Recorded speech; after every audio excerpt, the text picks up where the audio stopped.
Halo, Assalamualaikum warahmatullahi wabarakatuh. Selamat pagi Sobat Sehat Rumah Sakit Sari Mulia. Selamat bergabung kembali nih di podcast Kesehatan Rumah Sakit Sari Mulia. Saya sebagai host pada hari ini, Amel, akan membahas tentang mengenal lebih dekat TB atau tuberkulosis bersama narasumber kita, Dr. Yulia Kartina, spesialis paru. Selamat pagi, dokter. Pagi Mbak Amel, pagi juga sobat-sobat IG Sari Mulia. Apa kabarnya dok hari ini dok? Alhamdulillah sehat Iya. ya, semoga semua sobat-sobat Sari Mulia juga sehat selalu ya. Ya, kita harus tetap terus semangat ya dok, Iya. meskipun menjalankan ibadah puasa ya dok ya. Juga selamat menjalankan ibadah puasa. Iya, sebelum memulai pembahasan ini dok, mohon izin saya mau mengucapkan selamat Hari TB sedunia nih, yang diperingati pada tanggal 24 Maret. Setiap tanggal 24 Maret. Iya dok. Setiap tahunnya. Nggih, setiap tanggal 24 Maret. Iya. Hal ini untuk meningkatkan kesadaran masyarakat bahwa bahaya banget nih dok tuberkulosis. Ini dok, nah sepertinya TB ini adalah penyakit yang umum terjadi ya dok ya di masyarakat kita. Oleh karena itu kayaknya penting banget nih pembahasan kita hari ini. Semoga dengan adanya pembahasan kita hari ini semua masyarakat dan teman-teman sobat sehat Sari Mulia mengetahui dan dapat mencegah terjadinya tuberkulosis. Kita langsung saja ya dok ya. Apa sih dok tuberkulosis itu? Oke, ya. Jadi tuberkulosis ya, kalau masyarakat kita taunya sakit paru-paru jar. Nah, sebenarnya tuberkulosis itu adalah penyakit yang disebabkan oleh kuman Mycobacterium tuberculosis ya. Cuma kejadian paling besar dia adalah sekitar 85% itu menyerang paru-paru. Sisanya tuberkulosis yang ekstra paru atau di luar dari paru-paru. Contohnya apa? Mulai dari kepala, TBC, meningitis. Terus ada juga TBC di mata juga ada ya. Terus turun ke bawah, TBC di rongga tenggorokan, TBC laring juga ada, TBC kulit juga ada, TBC tulang ada, ya, TBC usus ada, di mana-mana ada TBC. Iya. Juga yang paling banyak terjadi para wanita juga banyak terjadi mastitis TB ya. Jadi TB di payudara. Jadi hati-hati juga wanita-wanita yang aktif ya, yang yang tinggal di daerah tinggi TBC juga bisa menderita TB payudara. Iya. Oh, satu lagi yang terbanyak TB ekstra paru itu TB kelenjar. Oh, TB kelenjar ya TB dok ya? kelenjar juga banyak. Oh iya. Ya. Berarti penyakit tuberkulosis ini penyakit infeksi yang disebabkan bakteri Mycobacterium ya dok ya? Betul sekali. Terbesarnya sih menyerangnya ke daerah paru-paru ya dok ya, Iya. tapi bisa juga menyerang organ lain ya dok ya, seperti itu ya? Betul sekali. Iya dok. Bagaimana dok TB itu dapat menyebar? Nah, sifat dari kuman TBC ini, dia itu sebenarnya bisa bertahan di udara itu hanya sekitar 1-2 jam. Cuma bisa bertahan lebih lama berbulan-bulan pada daerah yang lembab, ya, padat penduduk, kurang sinar matahari. Ya, jadi makanya kenapa TBC itu menyebar sekali di daerah-daerah yang padat penduduk. Ya, cepat sekali menyebar karena tadi lembab, ya, kurang sinar matahari. Jadi kuman TBC itu bisa bertahan sampai berbulan-bulan. Dia senang sekali hidup seperti itu. Oh iya, berarti penyakit TB ini menyebarnya lewat udara ya dok ya? Makanya cepat lewat sekali. udara. Iya. Nah, terus yang ini jadi mitos di masyarakat ya. Jadi banyak sekali orang menyangkal, oh kena TBC, nggak mau ngaku, nggak mau berobat. Kenapa? Karena dari dulu TBC ini sering mitosnya dianggap sebagai kutukan. Oh iya Penyakit dok. kotor, kutukannya. Iya, Padahal betul. enggak ya. Sekarang orang kaya, orang miskin, orang bersih, orang kotor, semuanya bisa kena ya. Karena apa? Di lingkungan banyak sekali pencemaran dari kuman TBC ini, apalagi yang daerah padat penduduk ya. Betul dok, betul. Sifatnya itu tadi karena kurang sinar matahari, makanya kuman TBC senang sekali berada di situ, cepat sekali menginfeksi penduduk kita semakin banyak. Ya, cepat sekali menyebar di situ. Iya, seperti itu ya dok ya, memang pada masyarakat sih memang seperti itu ya dok ya. Iya. Penyakit yang ditakuti seperti itu dok. Betul sekali. Iya. Bagaimana dok TB itu dapat diobati? Nah, untuk pengobatan TB itu bisa diobati sampai sembuh ya, tergantung dari individunya lagi, ya, mau atau tidaknya berobat. Betul. Nah, kalau nggak mau berobat bagaimana? Yang pertama, dia akan menularkan kepada orang-orang terdekat, terutama yang serumah ya. Oh, iya, seperti itu. Orang serumah, sekamar, teman sekerja, sekantor, seruangan ya. Nah, itu betul. cepat sekali menyebar. Bahkan dari bicara ya, bernyanyi, batuk, apalagi batuk sama bersin ya, Iya, pasti sekali penyebaran kumannya. Oh, Nah, dengan iya. berbicara dan bernyanyi itu sudah bisa menyebarkan percikan-percikan. Iya, karena lewat udara itu ya, Dok Iya, ya. dia bisa terbuang di udara. Iya, betul. Ya. Nah, Dok, apa yang harus dilakukan jika seseorang itu sudah didiagnosa mempunyai penyakit tuberkulosis ini, Dok? Iya, yang pertama ya, kalau memang sudah didiagnosa tuberkulosis ya, TB, nah dia harus mau, yang pertama mau dulu diobatin ya, karena banyak sekali yang tidak mau berobat karena iya. tidak percaya. Ada juga yang seperti itu ya, kadang lihat obatnya aja udah besar-besar tidak mau. Nah, itu sudah mindset pikirannya itu sudah harus dibuang ya, karena dengan mindset pikiran yang sudah negatif seperti itu ya, maka susah sekali kita akan melakukan pengobatan. Padahal TBC itu penyakit yang bisa diobati. Oh iya, berarti harus niat dari diri sendiri dulu Iya, ya untuk niat. berusaha mau sembuh ya, Dok Iya. ya. Ya seperti itu. Berarti TB ini juga sangat berbahaya dan bisa menular ya, Dok ya, Betul lewat sekali. udara, jadi bisa kontak dengan orang ya, Dok ya. Iya. Dan ini rekornya Indonesia ya. Tahun ini Indonesia harusnya dapat ranking kedua itu, kalau sekolah bangga ya. Iya, Tapi betul. untuk kasus TBC ranking kedua di dunia itu sangat tidak membanggakan sama Iya. sekali. Yang pertama India ya, Dok ya. Yang pertama India, yang Iya. kedua Indonesia. Betul sekali. Nah, Dok, Naik peringkat dari 3 menjadi 2 ya. iya. Dengan keadaan seperti ini, bagi kita rasanya sulit sekali. Kita mau bebas TBC tahun 2030 ya, kayaknya harus dimundur lagi. Cukup sulit ya, Dok ya. Iya. Dengan peringkat kita yang kedua ini. Itu dia. Ya. Nah, Dok, apa nih yang harus dilakukan jika seseorang yang memiliki kontak dengan orang yang menderita TB nih, Dok? Misalnya nih ada satu keluarga kita yang satu rumah nih, Dok. Misalnya orang tua kita atau adik kita terkena tuberkulosis, bagaimana kita menghadapinya, Dok? Ya, begini. Yang pertama, kalau ada yang kena penyakit, yang pertama anggota keluarga yang lain jangan panik ya, jangan buru-buru mengucilkan gitu, enggak ya. Ya memang sebaiknya ya, TBC itu memang penularannya kalau dia berobat dengan teratur 2 minggu pertama itu sudah menekan angka penularan. Oh Ya. iya. Apalagi kalau sudah dinyatakan sembuh ya. Jadi 2 minggu pertama pengobatan itu dia Sudah cukup sangat menekan ya, Dok, menekan angka penularan. Jadi keluarga harus terus memberi dukungan supaya tercapai pengobatan yang optimal dan berhasil sampai sembuh ya. Betul. Jadi kalau misalnya ada anggota keluarga, yang pertama yang jangan dikucilkan, Iya, yang kedua terus beri semangat ya. Kalau bisa ikut awasi minum obatnya juga ya. Iya, betul. Kalau kamar ya mungkin kalau bisa pisah kamar dulu ya. Terus kontak dengan anggota keluarga lain itu bisa sambil pakai masker dulu ya, Iya, sampai penggunaan dinyatakan masker dalam aman rumah ya, Dok, untuk ya, iya, penularan. Jadi begitu. Karena lewat udara, jadi penggunaan masker itu sangat penting ya, Dok ya. Iya betul sekali. Tapi dan juga anggota keluarga yang lain ya, karena bisa jadi ini kasus pasien ini misalnya dalam satu rumah itu misalnya anggotanya 10 orang.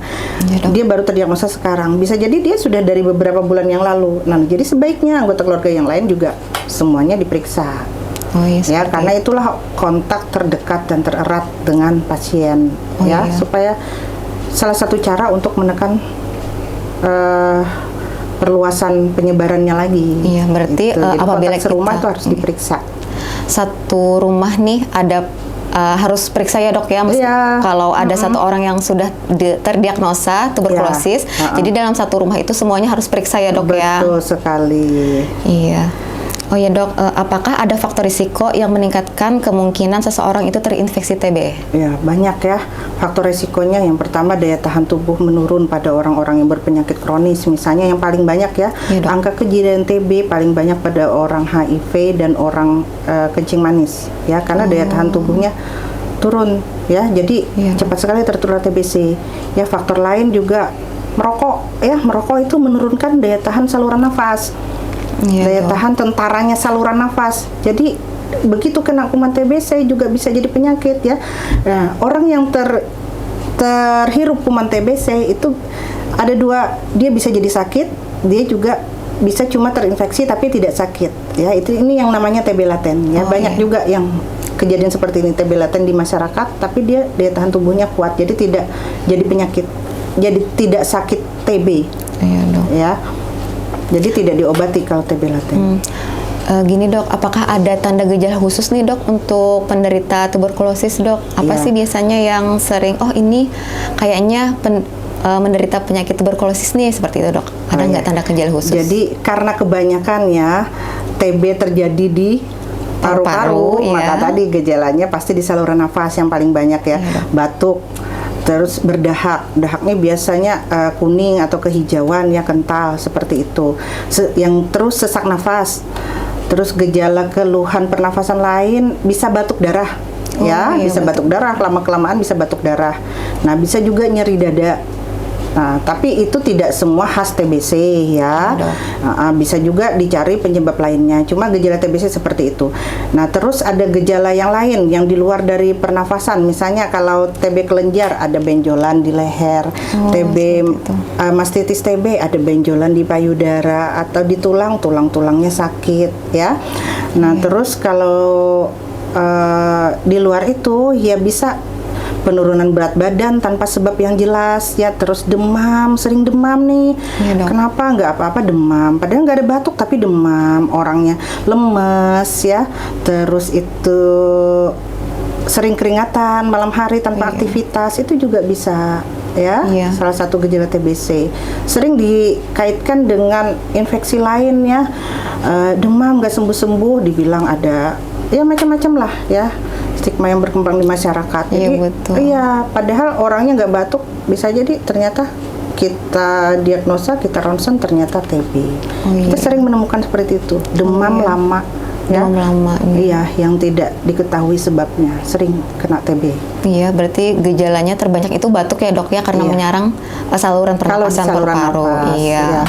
Oh iya, kadang masyarakat juga mengeluh nggak ada batuk, tapi berdeham-deham sering kayak gitu kan. Ada lendir di tenggorokan. Nah, dia mengaku nggak batuk, tapi sebenarnya ada masalah di saluran nafasnya, di tenggorokannya. Banyak juga yang seperti itu, ngaku nggak batuk. Ngakunya kalau batuk itu yang batuk mengikil, batuk kerjaan, seperti itulah. Ya, jadi iya. Dan kadang ada yang ngaku, oh punya asma.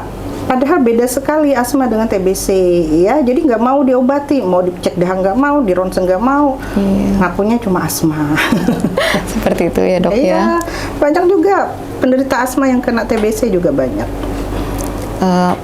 Ini dok, misalnya nih pasien itu telah dinyatakan sembuh nih dok dari tuberkulosis, apakah itu bisa terulang kembali atau terinfeksi kembali dok? Oh iya.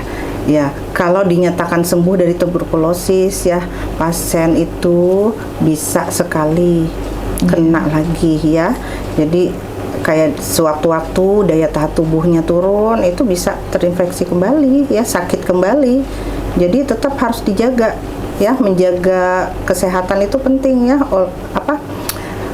Gaya hidup yang bagus itu penting, olahraga teratur, makanan, sayur, buah ya, bahkan minum susu ya. Jadi 4 sehat 5 sempurna itu penting buat kesehatan. Betul, mencegah lebih baik daripada mengobati kan, seperti itu kan. Kalau mencegah tidak perlu biaya, kalau mengobati sekarang perlu biaya yang mahal. Obat TB itu mahal loh. Mahal sekali ya dok ya. Makanya beruntung sekali sudah ditanggung oleh Badan Dunia ya, Global Fund untuk pemberantasan TBC. Oh, berarti ada programnya ya dok untuk pengobatan TB ini ya dok ya? Iya, makanya gratis. Oh iya. Ya, gratis. Itu. Seperti itu ya dok ya. Apakah dok penyakit TBC ini bisa menular pada anak-anak dok? Iya. Penyakit TBC itu bisa menular ke siapapun ya, termasuk pada anak-anak. Kenapa? Pada anak-anak itu kan daya tahan imunitas tubuhnya, daya tahan tubuhnya itu sedang berkembang ya. Jadi sedang berkembang, tidak sekuat orang-orang dewasa ya. Jadi rentan sekali tertular pada anak-anak ya. Iya. Itu dia. Dan banyak sekali kasus sekarang ya juga terjadi pada anak-anak. Ini kalau tidak salah saya ada data ya. Sebentar saya ini kan. Iya, dok. Ada dari angka kejadian TB di Indonesia ya.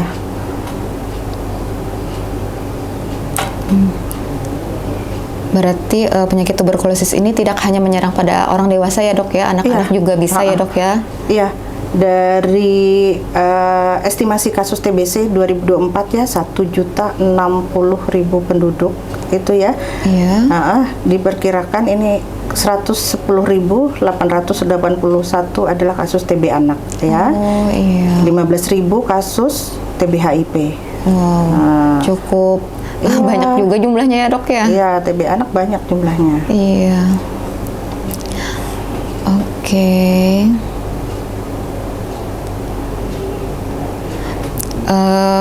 Gini dok, misalnya nih seorang anak nih sudah terdiagnosa nih penyakit tuberkulosis, apakah dia bisa menularkan ke orang dewasa dok? Atau cuma orang dewasa yang dapat menularkan ke anak-anak? Apakah juga nih anak-anak dapat menularkan penyakit tuberkulosis ini ke orang dewasa? Ya, jadi sebenarnya ya dari dulu dibilang anak-anak tidak dapat menularkan TB antar Iya, anak betul. ya. Iya. Cuma ya selama anaknya batuk ya dan dahaknya dapat diperiksa ya itu bisa juga kita temukan BTA-nya positif atau kuman TB-nya positif, itu juga bisa menularkan sebenarnya. Iya. Iya, tapi kan anak-anak kurang kooperatif untuk Iya, betul. pemeriksaan seperti itu, menampung dahak ya. Jadi dulu dibilang kalau anak-anak tidak bisa menularkan antar anak, padahal bisa.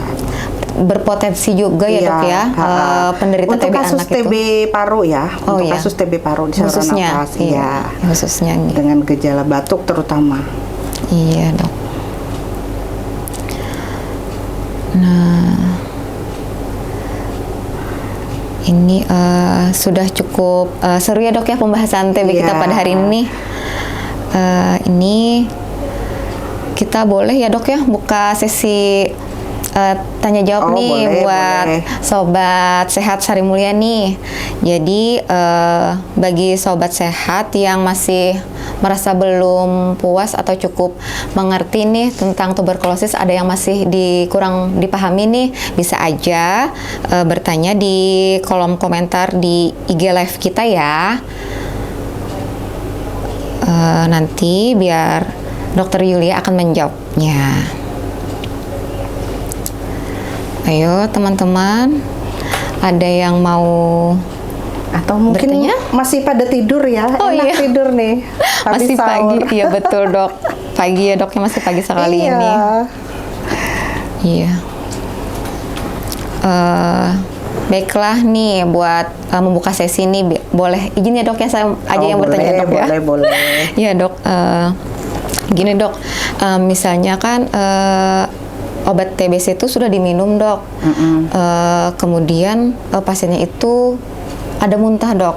Nah itu apakah obatnya itu diulang kembali dok atau bagaimana seperti itu dok? Ya kalau segera dimuntahkan atau kurang dari 15 menit sudah dimuntahkan sebaiknya diulang kembali ya. Oh, karena iya. obat belum hancur, belum diserap oleh tubuh ya. Oh iya. Jadi ya seperti itu. Sama pengobatan TBC harus terus-menerus, nggak boleh bolong-bolong Oh iya. ya. Berarti jika belum melewatkan 15 menit dok ya, belum ada penyerapan obat nih Iya, dalam tubuh, iya, ya sebaiknya sekitar- diulang saja ya iya, dok ya. betul Soalnya kan sekali. pasti dikeluarkan ya dok ya itu ya Betul dengan muntahan sekali. itu ya, bergabung dengan muntahan itu. Iya. Jangan takut sama obat TBC ya. Dulu malah lebih banyak lagi. Ya obatnya banyak, bisa 1 genggam. Sekarang sudah digabung dalam 1 kapsul, itu udah ada 4 komponen obat.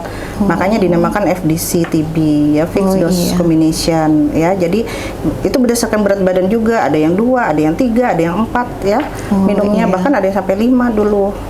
Ya, Iya. tergantung berat badan. Memang besar-besar tapi sudah ada komponen 4 obat ya, dibanding dulu bisa sampai berpuluh tablet Iya, ya. banyak ya dok ya. Iya. Sekarang sudah Iya. dipermudah buat Betul sekali. penderita Sama TB. iya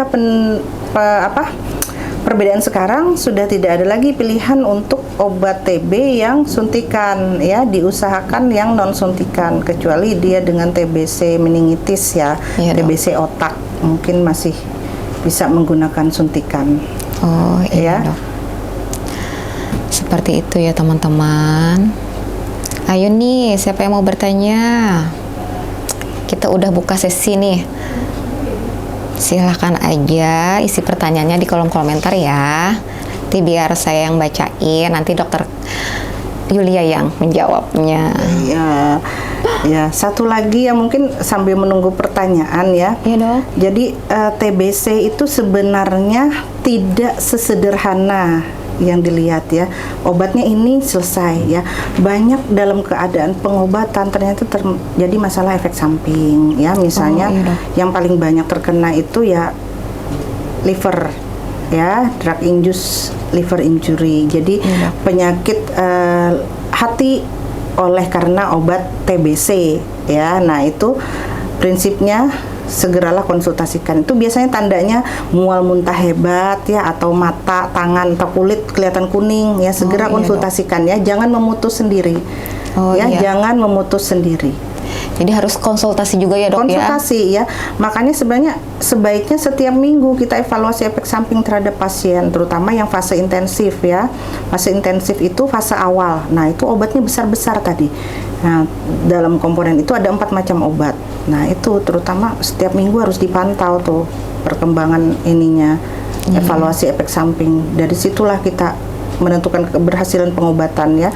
Kalau sudah fase lanjutan tuh obatnya udah kecil-kecil, itu biasanya relatif aman ya. 2 bulan pertama itu yang berat. Saya sering komunikasikan seperti itu. Saya sering informasikan, sabar ya, 2 bulan pertama inilah hal yang terberat. Karena apa? Obatnya besar-besar ya, kadang disertai gangguan lambung. Jadi makanlah yang teratur, makanlah yang baik ya. Jadi itu, karena kadang pasien nggak bisa makan, tambah nggak bisa makan, tambah lemes. Nah, karena melihat obat aja mindsetnya sudah, obatnya kok besar-besar sekali ya, udah dimusuhin ya. Jadi jangan seperti itu. Jadi harus, saya mau sembuh, obat segini gak ada apa-apanya ya. Karena ada batasnya minum obatnya, itu cuma 2 bulan ya, nggak lebih. Perjuangan yang sangat luar biasa ya dok ya sekali. Untuk pengobatan TB ini. Nah, dokter kan menyebutkan 2 bulan pertama nih. Berapa lama sih dok jangka waktu pengobatan TB ini sebenarnya dok? Standarnya di Indonesia 6 bulan ya. 6 bulan. Ya, itu yang ditanggung oleh pemerintah, menyediakan obatnya yang 6 bulan ya. Tapi sebenarnya sudah ada prinsip pengobatan TB yang dari WHO itu ada yang 4 bulan. Cuma kita belum bisa menyediakan obatnya. Belum tersedia di Indonesia. Iya, betul sekali. Nah, ini yang kita ngomongkan, ini adalah yang terbanyak, adalah yang sensitif obat ya. Nah, ini ada lagi nih. Jadi TBC yang bisa diobati ada yang sensitif obat. Itu obat yang biasa nih, yang ada di puskesmas biasa. Nah, ada lagi TB yang kebal obat, resisten obat. Nah, itu lebih sulit lagi. Ya, lebih sulit lagi. Makanya bahayanya salah satunya itu, kalau tidak mematuhi minum obat ya, tidak minum obat dengan teratur, tidak patuh jamnya, tidak patuh dosisnya ya, itu berbahaya. TBC-nya bisa kebal obat. Sama tadi penyakit penyerta itu juga harus diobati ya, kayak misalnya ada diabetesnya harus terkontrol ya. HIV juga harus segera minum antivirus, segera setelah paling tidak 2 minggu obat TB kita mulai. Kasus ini, orang dengan kasus HIV itu juga harus diobati dengan antivirus segera. Karena mempengaruhi ya dok ya daya tahan tubuh itu dalam proses penyembuhan ya dok ya. Iya, betul sekali. Oh ya dok, berarti kalau orang sudah terdiagnosa penyakit tuberkulosis wajib ya dok ya diperiksa gula darah. Iya, gula darah dan status HIV-nya ya, karena tadi angka kejadian HIV itu semakin tinggi seiring dengan angka kejadian TB. Sama itu rentan, dia rentan tertular karena daya tahan tubuhnya rendah ya. Dong. Nah, maka itu sebenarnya termasuk dalam paket program. Jadi gak bisa menolak harusnya ya. Wajib dok ya. Wajib diperiksa nih gula darah dan status HIV ya dok ya. Betul sekali, nggak boleh menolak harusnya. Ya, karena itu berhubungan. Berarti kalau sudah ada nih diketahui ada penyakit kadar gula, berarti diobati bersama-sama dengan tuberkulosisnya ya dok ya. TB-nya diobati, diabetesnya diobati ya, kencing manisnya. Betul sekali. Sama ini pengobatan TB bisa sembuh ya, jadi nggak seumur hidup. Jadi jangan takut, kenapa harus menolak pengobatan kalau sudah terdiagnosa ya. Gitu. tidak perlu ditakuti ya dok ya. Betul sekali, Mungkin jangan takut. yang jadi beban itu jangka waktunya yang agak lama ya dok ya, Iya. tapi harus tetap semangat nih untuk Iya, kesembuhan karena betul sekali. bisa sangat-sangat bisa untuk sembuh ya dok ya.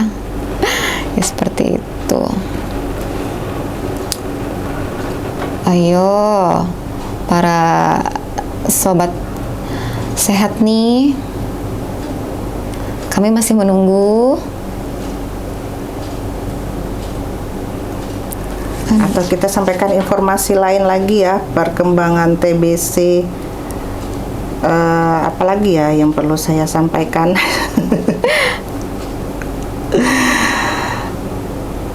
Nah, terus untuk tingkat kematian tadi ya, menempati peringkat keempat kasus kematian di seluruh dunia ya. Di data terakhir WHO menyebutkan 300 orang meninggal setiap harinya karena TB ya. Ada yang lebih baru lagi menyebutkan setiap 4 jam satu orang meninggal 11 orang meninggal karena TB dalam 1 jam. Berarti setiap 4 menit 1 orang meninggal karena TB. Oh, Ya, seperti itu, ya. iya, karena nggak diobati dan tidak terdiagnosa dengan cepat, ya. Jadi kalau ada keluhan seperti yang kita sebutkan tadi ya, segera harus periksa. Oh iya nih dok, mohon izin ada yang bertanya nih dok. Iya. Untuk TB kelenjar apa harus dioperasi? Misalnya nggak dioperasi, apa bisa kambuh lagi setelah pengobatan selesai? Seperti itu. Ya. TB kelenjar itu ya TB di kelenjar. Jadi bentuknya kelenjar itu benjolan ya. Mungkin di awal ya tidak tahu ini benjolan apa bentuknya, makanya dioperasi sekalian untuk mendiagnosa. Ternyata pas diperiksa selnya ternyata TB kelenjar. Nah, itu diangkat pasti ya. Tapi kalau kita sudah mengetahui itu tidak perlu dioperasi, biasanya dia akan mengecil sendiri. Oh seperti Nah, itu dia. kalau untuk alasan operasi mungkin alasan estetis mungkin ya, tapi Iya, kalau betul. alasan estetis ya orang-orang tertentu aja. Biasanya kan banyak kejadian di leher ya. Iya, betul. Gak enak nih bekas ininya benjolannya cuma mengecil sedikit, dia bertahan di situ, buang aja mungkin itu. Mengganggu penampilan ya, iya, dok ya. tidak harus dioperasi ya. Iya, berarti Tidak untuk harus. TB kelenjar nggak perlu harus wajib dioperasi ya dok ya? kecuali untuk mendiagnosa awal ya. Oh, Jadi iya, sekalian betul. aja diangkat satu selnya. Kalau sudah diketahui itu TB kelenjar ya nggak dioperasi nggak apa-apa ya dok ya. Iya. Nanti kalau udah diobatin dia akan mengecil sendiri seperti itu dia dok Iya, ya. harusnya seperti itu Iya. ya. Nah, terus untuk TBC kelenjar kan termasuk ekstra paru nih. Iya dok. Ya, kalau ekstra paru standar pengobatannya di dalam paru kan 6 bulan ya. Iya, Karena betul. sudah keluar dari paru-paru ya kita perpanjang biasanya jadi 9 bulan ya. Oh, Karena apa? Susahnya mengevaluasi. Kelenjar kan ada di setiap sudut tubuh ya, di dalam tubuh. Iya, Yang betul. kelihatan keluar kan cuma di daerah terluar aja. Di dalam tubuh kita nggak tahu dia banyaknya membesar seperti apa. Makanya susahnya mengevaluasi. Kemajuan pengobatan kita perpanjang. Ya, jadi seperti itu. Sama kalau orang kena TB kelenjar itu juga harus dicari ada TB parunya apa enggak, ya, karena penularannya lewat pernafasan. Iya betul. Ya, kalau memang cuma dia sakitnya di TB kelenjar itu angka penularannya sangat kecil ya, di bawah 4%. Ya, tapi biasanya kebanyakan TB kelenjar juga disertai dengan TB paru ya. Iya, biasanya Betul sekali. paru dulu baru menyebar gitu seperti itu ya dok ya. Iya. Nah ada pertanyaan lagi nih dok. Waduh, Iya. udah mulai bangun nih ternyata. Iya nih dok. Untuk mendiagnosa TB paru, apakah cukup dengan melihat hasil ronsen dan cek LED dok? Atau harus cek sputum BTA Gen Expert untuk menegakkan diagnosa TB paru pada orang dewasa? Ya. Jadi gini, gold standar untuk penegakan TB paru adalah dia pemeriksaan mikrobiologis ya, baik itu Gen Expert maupun BTA ya. Nah, ketika hasil itu tidak kita temukan, sedangkan klinis itu keluhan mengarah betul. ke TB, misalnya hasil dahaknya negatif. Iya betul dok. Ya, Gen Expertnya negatif ya, itu kalau ada batuk bisa ditemukan sih dahak. Tapi kalau orang nggak ada batuk sama sekali ya, tapi kita curiga ke arah TBC, kita lakukan pemeriksaan ronsen dada ya. Dari ronsen dada itu ada hal-hal spesifik yang sangat mengarah ke TBC ya bentuknya ya, makanya kita berani bilang ini adalah TB paru. Betul. Ya, contohnya TB paru dia bercaknya biasanya di atas. Ini kebanyakan ya, tapi bisa juga di bawah pada orang-orang yang daya tahan tubuhnya rendah seperti orang DM tadi ya. Iya, betul. Orang yang HIV itu bisa. Nah, di atas bagian atas dari paru-paru. Paru-paru kita kan panjang ya, dari fokus gambaran atas itu ya. Nah, biasanya akan menempati tempat teratas karena kuman TB itu senang sekali hidup di daerah atas karena paling tinggi akan oksigen ya. Betul. Dia awal-awal biasanya hanya akan terbentuk bayangan seperti awan. Lama-kelamaan nggak diobati dia bisa jadi bulat-bulat tuh di paru-parunya yang dinamakan paru-paru bolong ya. Itu. Iya, seperti itu ya, Dok ya. Oh iya, Dok, nih ada lagi pertanyaan, Dok, satu lagi, Dok nih. Untuk TB kulit itu apa penyebabnya, Dok? Dan apakah ada hubungannya nih dengan sunscreen? Waduh. Jadi ya TB tadi penyebabnya kan kuman TB ya, Iya, betul, Mycobacterium tuberculosa. Iya. Nah, untuk TB kulit sebenarnya juga dia tertular lewat saluran nafas juga ya, terhirup masuk lewat paru-paru, tapi paru-parunya kuat, dia tidak menimbulkan sakit di paru-paru, menyebar ke daerah lain ya. Misalnya kena di kulit, dia jadi TBC kulit ya. Jadi bukan karena sunscreen, bukannya, penyebabnya tetap bakteri tuberkulosa, bakteri TB. Satu-satunya penyebab tuberkulosis ini adalah bakteri Mycobacterium ya, Dok ya, bukan karena sunscreen ya, Dok ya. Iya, bukan. Iya, ya. betul. Iya. Kita lihat lagi ya, Dok ya.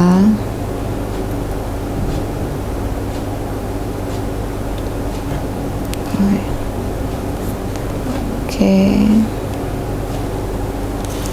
Nah, sepertinya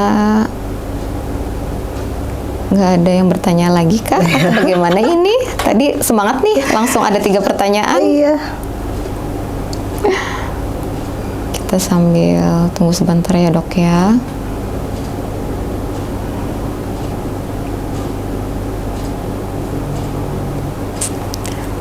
Oke, berarti tadi pokoknya penyebab utama tuberkulosis itu adalah bakteri ya, Dok ya, Iya, bukan betul. dari luar ya, misalnya sunscreen atau semacamnya ya, Dok ya. Iya, betul.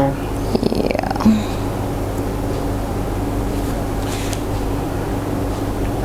Mungkin ya supaya masyarakat jangan tabu, jangan takut ya untuk berobat ya, jangan malu lah ya. Iya, Dok. Kan terdiagnosa TBC ini banyak loh tokoh-tokoh dunia yang kena ya. Jadi bukan hanya di Indonesia ya. Oh, seperti itu, Dok. Kenal sama ini Khalil Gibran, Iya. Pujangga nama ya, itu juga meninggal karena TBC. Oh, karena TBC ya, Dok. Betul ya. sekali. Nelson Mandela, presiden.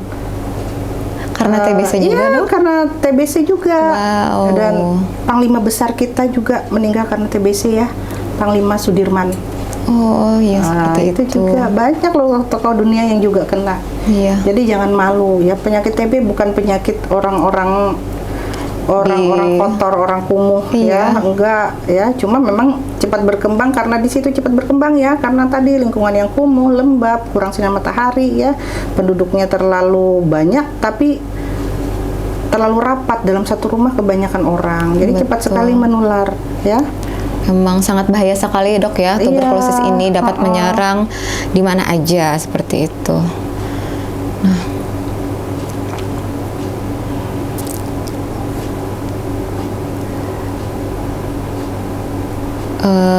Oh iya, Dok, bagaimana sih penderita TB itu bisa dinyatakan sembuh, Dok? Nah, kita kan mengobati pasien ya, kita selalu ketemu pasien, kita nilai keadaan klinisnya, jadi keluhannya seperti apa. Biasanya keluhannya dulu membaik ya, terus diikuti oleh misalnya tadi kan periksa dahak ya, Iya. dahaknya juga dari positif menjadi negatif ya. Terus ronsen, bisa ronsennya dari gambaran ini bisa bersih ya, gambaran TB bisa bersih, tapi kalau bercaknya banyak bisa juga gambarannya tidak bersih tapi jadi scars. Jadi scars itu kalau orang Banjar bilangnya kunat ya. Oh iya, Nah, kunat, betul. kunat bekas TB itu kalau sudah bercaknya terlalu banyak ya, lama baru terdiagnosa dan baru diobati ya. seperti itu. Dan TBC juga bisa menimbulkan gejala sisa ya. Gejala sisanya kayak orang sesak nafas berkepanjangan. Jadi aktivitas sedikit lebih berat, misalnya jalan 100 meter sudah nggak bisa, ngos-ngosan, cepat lelah. Nah itu salah satu dari komplikasinya. Oh, berarti Ya. meskipun sudah dinyatakan sembuh, Iya. ada gejala sisa ya dok ya? Bisa, Oh, bisa seperti ada itu. gejala sisa ya, sequelenya. Oh iya dok. Oh iya dok, misalnya kalau pada anak-anak itu dok, pemeriksaannya apakah dahak juga ya dok ya? Kalau anaknya kooperatif juga bisa diperiksa dahak ya. dahak juga. Tapi kalau tidak kooperatif ya biasanya ada scoring untuk TB anak. Oh iya. Ada scoring tuh, dokter anak hafal tuh Oh scoringnya. iya betul. Berarti kalau anak-anak nggak bisa ngeluarin dahak, Iya. ada perhitungan tersendiri untuk anak-anak ya dok ya? Ada poin-poinnya, poinnya. ya, kontaknya adakah dengan penderita TBC, Iya. ada gejala keluhan kah, terus ada mantuk tes nilainya seperti apa itu. Iya, ada scoringnya ya dok ya? Ada scoringnya Iya. untuk TB anak. Iya betul. Nah, kayaknya sudah cukup cukup matang nih materi kita hari ini nih. Sudah cukup membuat kita memahami apa itu tuberkulosis. Dan ini harus kita pahami ya betapa begitu pentingnya kita mengetahui apa itu tuberkulosis, apa penyebabnya, agar kita dapat mencegah terjadinya tuberkulosis pada diri kita. Seperti itu. Oh iya, mohon izin dokter, saya mau menyampaikan sedikit kesimpulan pembahasan kita pada hari ini ya dok ya. Nah, tuberkulosis ini adalah penyakit infeksi yang disebabkan oleh bakteri Mycobacterium. Biasanya ini 85% yang diserang adalah paru-paru ya dok ya, dan bisa juga organ lain seperti tulang, habis itu kelenjar, dan juga otak itu. Kemudian tanda gejalanya yang sering terjadi karena yang diserang itu adalah paru-paru ya, kemungkinan batuk ya dok ya, habis itu demam berkepanjangan, kemudian penurunan berat badan juga ya dok ya. Bisa. Biasanya TBC itu memiliki badan yang kurus-kurus seperti itu ya dok ya. Itu kalau sudah tahap lanjut tidak terobati biasanya Iya. jadi kurus. Iya, seperti itu. Dan pengobatannya itu menggunakan antibiotik dok ya, dan Antibiotik iya, khusus untuk TB. khusus untuk TB, dan itu untuk dosisnya ditentukan oleh dokter sendiri ya dok ya. Iya, Jadi nanti berdasarkan dokter berat yang badan. menentukan nih ya sesuai berat badan. Ya, sepertinya itu ya dok ya. Secara umum nih pembahasan kita. Nah, terima kasih banyak Dokter Sama-sama, Yulia yang telah Mbak menyempatkan Mel. waktunya hari Iya. ini berbagi ilmu nih untuk kami untuk mengetahui lebih mengenal tuberkulosis. Iya, juga terima kasih para sobat sehat Sari Mulia telah mengikuti live Instagram kami. Nah, kami cukupkan dulu sampai di sini ya dok ya. Ya, assalamualaikum warahmatullahi wabarakatuh. Waalaikumsalam warahmatullahi wabarakatuh. Bye-bye. Salam Tos TB. Temukan, obati sampai sembuh TB ya.